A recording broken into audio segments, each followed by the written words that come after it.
Huh? Yeah. Um,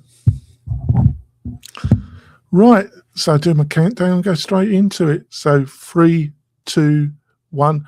Welcome back, folks, to the Membership Machine Show. This is episode 159. In this episode, we're going to be talking about how you can use video, short form or long form video on LinkedIn or YouTube to promote your membership website. I think it's a really important subject.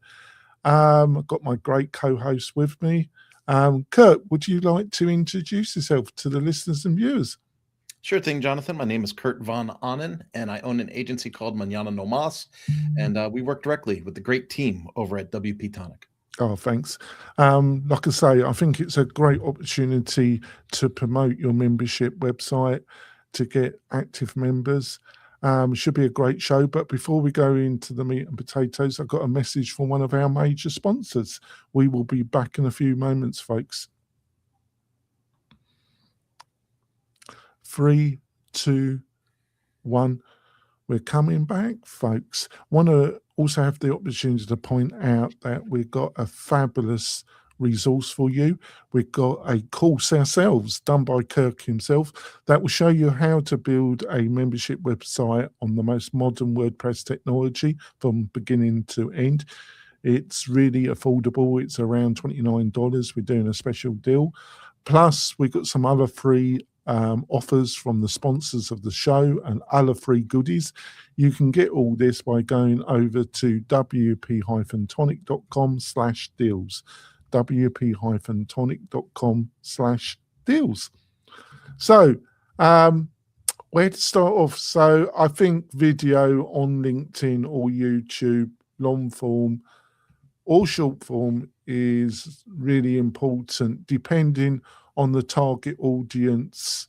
And also you've got other platforms like TikTok, you've got Instagram. But I think if you're starting out, Kirk, you've got to choose one platform because you're going to be pushed too much to get an audience that can really help you build your membership website. So I suppose it depends on the kind of audience that you're trying to attract. Would you agree with that initial statement? I gotta say, Jonathan, I agree 100% with where your line of questioning goes there, because I've dabbled in tons of these, and I'm always shocked at the results, the engagement or the following or the viewership. I recently did a live on TikTok, for example, and had like 770 views and 150 people come in live and make comments. But to your point, in a business to business mindset, what do all those views on TikTok gain if they're not potential leads or clients? Whereas I think with YouTube or LinkedIn, we can be a little more focused on our avatar and who we're trying to communicate with. Yeah, I think you really, and we've really covered this in other episodes, folks. So if you want to look at previous episodes, you'll be able to get some advice. And what I'm talking about is who your membership website is really targeted at. Who is the niche? What problem are you solving for that niche? And that will determine which of these social media platforms that you need to concentrate on. Now, like if it's a business to business, I would say LinkedIn or business owners. If it's consumer non-business owners, probably YouTube or one of the other social media platforms. The only thing I would say is that YouTube is the biggest second search engine on the internet, and it's kind of a social media, but it also isn't. It's a hybrid. But let's start off with LinkedIn because you've got a lot of experience on LinkedIn. Kirk has built up over the years a large following, but I think your love for LinkedIn oscillates a little bit as well. But it does for all of us on all these platforms. But It does. um, how important do you think video is on LinkedIn? I push a lot of video on LinkedIn. Do you think it's a good way of Pardon me. building an audience? It can be a good way of building an audience, but LinkedIn is very dependent upon some other things in LinkedIn to be effective. Um, LinkedIn, for instance, you have to have posts, you have to have video, you have to have engagement with those items.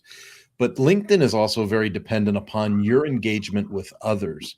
And so you want to get in and, like, share and comment on other people's posts. It's a very interactive platform, which doesn't, intuitively, it doesn't feel that way. When you first get into LinkedIn, it feels more, it's supposed to feel more corporate and sterile, like people go, oh, this is for business. But realistically, it is a very integrated social platform, and people that are more social get rewarded in the LinkedIn structure. So, so really, I've been trying to post more, but I haven't been very interactive with people. I do a bit more of that on Twitter. So really, if what you're suggesting is if I'm going to get anything from LinkedIn, I'm going to have to be a little bit more proactive as well. They're definitely looking for give and take, interactivity within the platform. Video is great.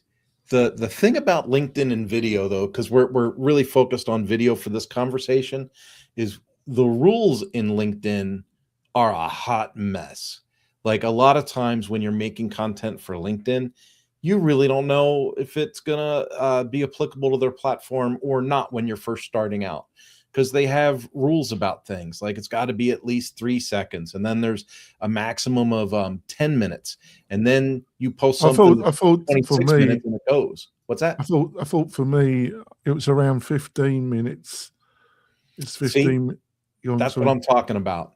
The rules are all over the Oh, place. So I can post videos up to 30 minutes, and oh, they play, right? And they load and everything's fine. And then I'll have a client say, well, I don't understand. I put these videos in and they don't work. And it's like, well, yeah, you're limited to 10 minutes. And I'm not exactly sure where the cutoff points are for those, dare I call them, entitlements. The other thing is video format, because with an MP4 versus what is that, a 256 thing that you do in Premiere Pro versus a .mov, that they're all different file sizes for the same type of content, and they have file size restrictions and limitations as well, not just based on time. And so getting used to LinkedIn and what works in your account can be a little bit of an ask. so what it seems to be providing for me is that I can upload a video MPEG up to 15 minutes, but I didn't realise they were really varying this depending on the size of your engagement and other factors. I wasn't aware of that. So I'm getting 15 minutes. Also, you can do lives and they're unlimited, aren't they? You can, seems to be. Yeah, so it took me a long time to get the live access, and now it seems like they're more generous with that than they used to be. I had to request it, I'm going to say 4 times before I got it, Jonathan. And then once I got it, there were some restrictions right out of the chute, but then everything opened up and I was able to do what I needed to do. And now I think they're much more what's the word I'm looking for, liberal or easygoing to let people in for lives and to give them access to longer content. What's interesting is in LinkedIn, and you're aware of this, right? With the different post types, they have they have a regular post, they have video posts, they have upload a document, they have newsletter type posts. Those different post types allow for different video lengths to be included with them as well. And Oh, right. so one post type might allow like a 200 megabyte file, but a different post type might allow a 500 megabyte file. And so that changes, of course, the amount of time that you're going to be able to generate with the available megabytes. Yeah, the way I haven't been hitting the megabyte restriction, because what I tend to use is I just try and upload a video that's below 15 minutes, And then what I tend to do is I use something called Handbrake on my Mac to lower the file size of the video. So it loads up quicker, basically. So Yeah. that's probably by doing that, not uploading anything that's more than 15 minutes, and then using Handbrake. I'm probably avoiding the size limit that you're talking about, thinking about it. That's probably why I haven't hit that. Now, there's something else that's really odd about LinkedIn, and that's if you get the ability to go live and you go live and you post video content live.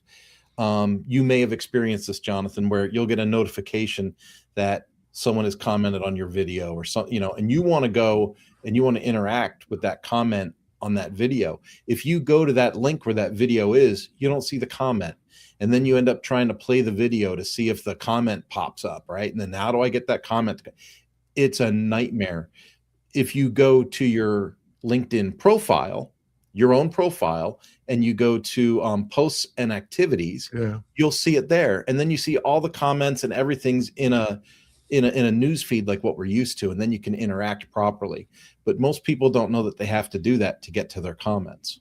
No, I've been doing that, but I just done it by accident. I've always, because you see, well, I just find the way they're displaying your content on your own home area is not that intuitive, is it?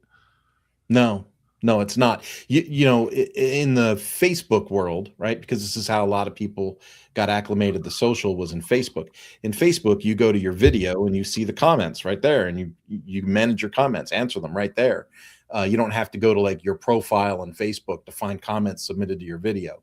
So, so LinkedIn is not the most intuitive, but it is one of my most favorite platforms, because I do find that when I do get interaction on LinkedIn, it's the interaction I'm looking for. They become leads, they become followers, they become potential partners. Whereas when I get interactivity on other platforms, it's not that kind of focused interaction. It's usually some kind of surfacey kind of comment. Now, when it comes to YouTube, it's, obviously they're really pushing now. Well, they seem to be pushing two directions, don't they? I do a lot of videos that are around the 10-15 minute, but I do upload my podcasts as well. They've got a podcast stream. I would recommend you take absolutely no notice of that, because it's displayed terribly. Also noticed that iTunes are introducing a video stream, a bit like Spotify. I did muck around with Spotify a bit, but their video streams, but it's not, might go back to it wasn't very good, their setup. Now, where YouTube, they seem to be either promoting long form video that's like hour or over hour, or short form video, but they seem to be playing down the traditional 10-20 minute video. But other people say no. I also know they've been doing a bit of a purge, seemingly, on using AI. There's creators that are setting up multiple YouTube channels and then pumping out AI generated content to YouTube channels. Yeah. And Google has been going, or YouTube's been going on a bit of a hunt for these and blocking them and banning them or taking them down, basically. But I still think YouTube is still a fantastic platform to promote, because especially evergreen, but you've got to find a niche, haven't you? And you've got to get the artwork done. What was your thoughts about YouTube? Part of the reason that I like LinkedIn over YouTube is that in YouTube, I feel like I've never been focused enough for YouTube to fully understand what my channel's about and recommend it to other viewers. Like people that find me become loyal viewers and listeners and all those fun things that we like to talk about. But I mean, I've only got 107 subscribers and I've got, hundreds of videos. My YouTube effort has been, by most definitions, pretty unsuccessful. I'm happy with my content. I'm happy with the way that it works, but I'm not happy, with the overall distribution and results. But I think that's because in the grand scheme of things, YouTube is such a bigger, more vast, collection of video and niches and genres and all these things. I think it's really difficult to be a content creator and be able to build a channel and fit directly into a specific, knowing what I know now. If I were to start over again, I would probably have multiple channels, right? I would probably have an entrepreneur channel for the entrepreneur versions of my podcast. I would have, learning management systems channel. I would have, but my problem is I have 3 or 4 of these very similar topics all in the span of my one channel. And I think it makes it very hard for Google's algorithm to single out viewers to recommend my content to that aren't already following me. Yeah, because I don't think my channel's quite so diverse, but I think because I've got the podcast, but it's all around WordPress and learning management and community website membership. So I think I suffer from that a little bit, but not quite. It's not quite so diverse as you. And I naturally am very interested in all these verticals. It's unfortunate, but when you have a diverse interest, or when you get older, longer in the tooth, like we are, Jonathan, we have a lot of experience in life. We've lived a life, and we have these tentacles that come out that we can express interest to other people. But the problem is that's not what the modern interface wants. The modern interface wants to put you into a spot. It wants to put you into a specific slot and promote you in that one slot. But it's unfortunate that that's just not real life. No. I think the other thing is, because to be truthful, folks, I used to upload the videos for the podcast, for this podcast. You can see it on YouTube, folks, if you're listening on just audio. And I used to upload, I still do my other podcast. I do a rough edit, folks, but probably I need to spend more time on the editing. But I can only do that if I really focused on YouTube, or I get an editor, which I would love to do. So, but the other factor is I used to utilize mostly my shorter videos, my 10, 15-minute videos, to help me to promote my blog on my website, because YouTube really, or Google really likes if you put a video on your blog post and other factors. But recently I've gone the other way because of the changes Google's over the last year and a half, and I've been battling away. Like I say, YouTube's the second largest search engine on the market. Is that I've been really optimizing the videos for YouTube. I've been spending time trying to find niche subjects that are in my area of expertise. And then I've been using a tool called, mine's gone blank. What's it called? The tool? vidIQ? Yeah, vidIQ. And it gives you, it shows you part of the analytics it shows you is, well, it will show you popular videos, it will show you trending videos, it will give you a list of suggestions. The problem is, I find one of the key factors is the key element that you really need to focus is how many people per hour are watching that video title. You need to look at the competition. If you've got a particular subject and the competition has like the first 3 videos have got like 500,000 subscribers each, it's very unlikely that you're going to compete. But if you like, if the competitor that's got a large audience, the title isn't a pure match to yours title, it probably only has 1 keyword in it. But the other 2 of the 3 that you're looking at have much smaller audiences. You probably stand a really good chance of competing. But where a lot of people went wrong or go wrong is it might have been getting traffic 3 months ago, or it might have got traffic a month ago, but the traffic, the viewers has died down. And if you're not getting any views per hour, it's probably not worth going for, because you're not going to get any engagement. But the only problem is when you're in, depending on the niche, it's got to be in a niche that you want to compete with. So it's a bit of a contradiction, folks. Is this making any sense, Kurt? Jonathan, this takes me back to my central thoughts on like SEO in general. And I'm very contrarian in this particular space for our industry, because SEO keeps changing, because the rules keep changing, because, you know, video recommendations keep changing the outcomes in these video streaming models. I'm really big on, you know, what you have in your show notes is number 5. And that's, I prioritize authenticity over production value, or over messaging, or over keyword usage, or any of that.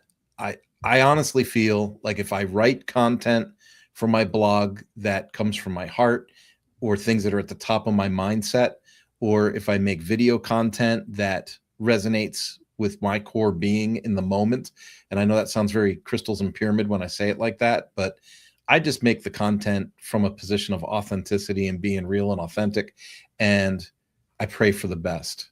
This chasing keywords and trying to match, we always say pick a niche, work within your niche. We say that, but when you drive that niche down to, you know, keywords, like I use vidIQ as well, and vidIQ told me last week that like the buzzword for the week was budget, and then I had to think to myself, well, how am I going to squeeze budget? Yeah, but you definitely don't want to do that, because everybody will be making videos about budget. So yeah, exactly. So I was like, you're not going to compete with like a 1 word or 3 words.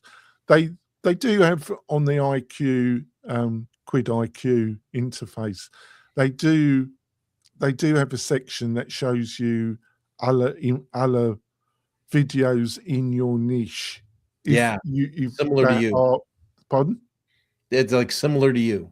Yeah, that's similar to you, and you can see what subjects what videos are ranking, and you can then, I wouldn't suggest that you copy precisely what they're doing, but you can then use the other tools to get a title, and you can plan out your video, what it's going to be in that particular area. So I think that, but I do agree with a lot what you said, but on the other hand, it's finding niches.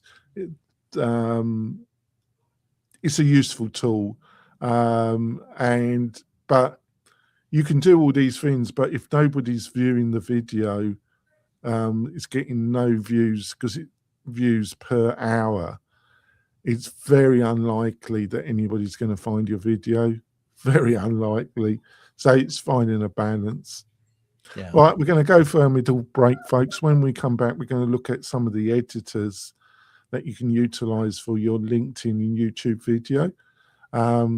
It's been a great show so far. We will be back in a few moments, folks. 3, 2, 1. We're coming back, folks. I want to take the opportunity to tell you about another free great resource, and that's the Membership Machine Show and the WP-Tonic newsletter. I do a newsletter every week. It has a subject that we cover normally in this podcast. I give a little bit more information and some links, and then I do a created list of some of the best stories that come on my radar. I do this all myself. It's totally free, the newsletter. Please sign up. It really shows that you're supporting the show. Where you can get it, go to wp-tonic.com/newsletter. wp-tonic.com/newsletter. Right. So you want to edit your longer form, your short form videos. Until a few years ago, you really you had desktop editors mostly. It was dominated mostly by Final Cut or Premiere from Adobe. You had a couple other players like Camtasia and Camtasia. and ScreenFlow. I still use ScreenFlow myself. They were the main four that were recommended. Would you agree with that? Yeah, the direct competitor to Premiere Pro for people in the open source world that like things cheaper than Adobe was DaVinci. Yeah, they're still going, aren't they? It's a Yeah, great product. I had DaVinci on my old PC before Jonathan swapped me over to the Mac world. Right. But now you've got a lot more choice, folks. You've got a lot of browser-based editors, or some that are a mixture. They offer browser, or you can download an app. But some of them are AI powered. You've got a lot more choice. So let's go through. One that is from Adobe is Adobe Express. And I'm no great fan of Adobe because of the way the company runs itself. But I've got to admit, Adobe Express, even the free product, they've got free pricing levels. They've got free Premiere at $9.99 a month. And they've got Firefly Pro, and that's just slightly under $20 a month. That's month to month, folks. I think the free product and the Premier one is pretty good value. It does quite a bit. I don't think it compare. You know, if you need desktop, you're going to have to look at Adobe's cloud subscription model. But if you can avoid that and just work with Adobe Express, I think it offers quite a bit of value. What do you think? Jonathan, you've cornered me again on my Adobe quandary. So I got into Adobe as a corporate trainer and had to have Creative Cloud. I had to have Adobe Creative Cloud for years as a corporate employee. And then when I got out and started my own agency, right away I had clients where we were using Adobe products and I kept the cloud. But then I realized this is costing me a fortune. Like I can't pay, this much money every year to just keep this stupid product. And I was very resentful about it. And then I was able to get a teacher's license with Adobe Creative Cloud, and that locked me in for a highly reduced rate. And they've had my money for years, and they'll probably continue to have my money for years. I am a big Premiere Pro user, and by extension, for really quick projects, I'll jump into Adobe Express to knock something out. The thing that bothers me about the Creative Cloud, though, is I'm lucky if I'm scratching like 12% of what I could do with that suite of products. It's amazing the stuff you can do. It's just I think you need to have a doctorate to figure out how to use some of the stuff. Yeah, but the Adobe Express, you can edit videos in it. It's phenomenal. Yeah. It's great. Descript, this is a kind of AI product. More aimed at short form, I would say, but you can also you can do long form as well. Hobbyist starts at 24, creator 35, business 65 per month. Yep. I'm a huge Descript user, Jonathan. Yeah, I know you are. Huge. And they now do clips and shorts like Opus Clip did. Yeah. But what would you say it's because it basically edits like a word editor. Is that correct, isn't it? Yeah. So when you upload a video, it automatically transcribes it, and then you can edit the video with the text editor. So you can, don't get me wrong, you can clip and clip and paste the video like in the timeline like a normal video editor, but you can also edit the words. So like if I were to say I could just go highlight hit delete, and it just takes it away. And it edits the video with the text. And how would you compare it to something like Adobe Premiere? Completely different. So my workflow is I do the first edit in Descript. Sometimes I take out the uhs and the ahs. Sometimes I leave them in because I want it organic. But the coolest tool about Descript is I can add studio sound to the video. So it enhances my vocal tones tremendously. And then, or my guest, because I record my podcast there too. And so me and my guest both get studio sound. And then I take that exported version of that and I put it in Premiere Pro. And that's where I add my bumper, my trailer, my lower thirds, and do my final export for production. And yeah, loads of people love it. I think, yeah. They added new features last month. I haven't even explored it yet. You can do AI bumpers, trailers, effects, all kinds of stuff that I haven't had a chance to play with yet. Right. So we've got another one. I haven't actively used this at all, folks, but it's really got very popular, and that's CapCut. Free. They've got a free product. They've got a standard $9.99 and $19.99. I think it's web-based, but also you can get an app for PC and Mac as well. I'm not sure. I might be totally wrong here, but I think the apps only work if you've got a paid version. I'm not sure about that, actually. Might be wrong. But a lot of people are using this. Do you got any knowledge about this one? Mostly from my daughter's side of the family. She is, an Instagram person, and a lot of folks in that Instagram, TikTok, posting those, portrait style short videos, highly styled, come from the CapCut interface, and it's very well liked, especially by younger people, it seems like. Yeah, I think it's something you want to look at. It has got its following, and yeah. And then you got Canva Video Editor. I've looked at this a bit. I don't think it's as good as the Adobe Express product, to be truthful about it, but they're always improving things. And I have got a Canva Pro account. I've only got about 5 SaaS products that I pay for. I've tried to cut it down as much as possible. But I think they're always improving it. I think if you got Canva Pro, I'm not sure if you can use this if you just got the free product. I would imagine you can use it. But I would imagine it's extremely popular. Have you got any knowledge of this one? Canva Video Editor, I've only used a couple of times. Like yourself, I have a Canva Pro account. For me, Canva is great at like YouTube thumbnails and great for blog post featured images. I didn't find the video editor to be that intuitive and to be that effective, and so I jumped out and used my other tools. But they've also, I forgot the name. Didn't they bought? Oh, I forgot the company that had a direct competitor to Adobe.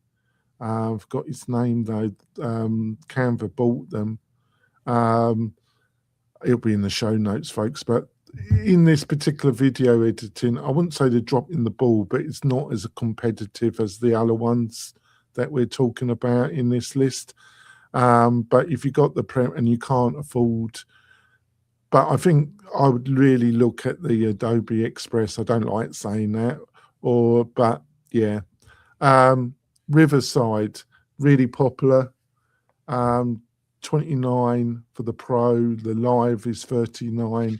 The Webinar's 99.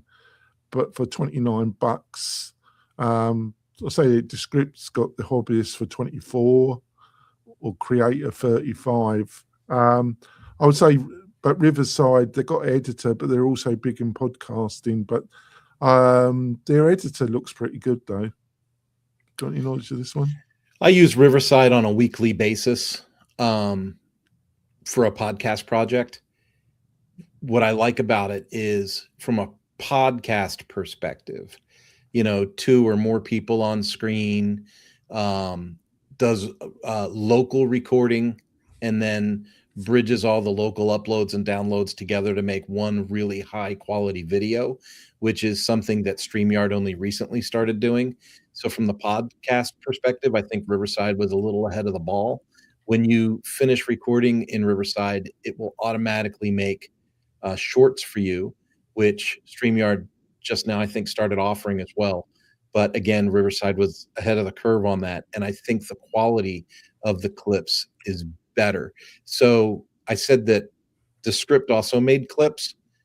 I find that the quality of the clips that the AI generates in the script are not as good as like the clips I see generated in Riverside. I feel like Riverside does a much better job if you're looking for virality with your shorts. I think Riverside does a much better job with grading the virality of the clip, picking the headline, and really keeping the content focused on the keyword or the topic. Whereas I feel the script is slightly off target sometimes. Right. I think. Got anything else you want to add to the discussion before we wrap things up? Well, this video stuff to me, Jonathan, I just want to tell people, the first step is to just do it. The first, like, if you're worried about having the perfect background, I didn't have this background until a couple months ago. Jonathan will tell you, I was in a baby blue room. It was horrible. You just got to do it. You just got to make the content, and it'll mature. It'll grow over time, but you got to get started.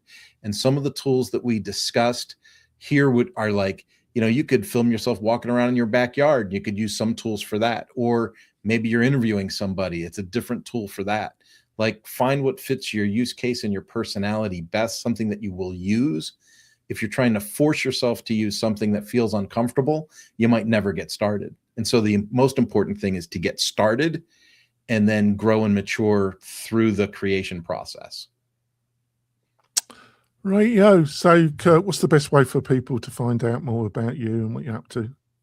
Mañana No Mas for business. That's our agency, and we're Mañana No Mas on all social channels. And then in LinkedIn, I'm under Kurt Von Onen. I'm easy to find. I'm the only Kurt Von Onen in LinkedIn, and I'd love to connect with you there. And if you're looking for great host support for WordPress, provides the most customization, ownership. If you're in the membership community, learning management space, have a look at utilizing WP-Tonic. We will be back next week with another great topic. We'll see you soon, folks. Bye.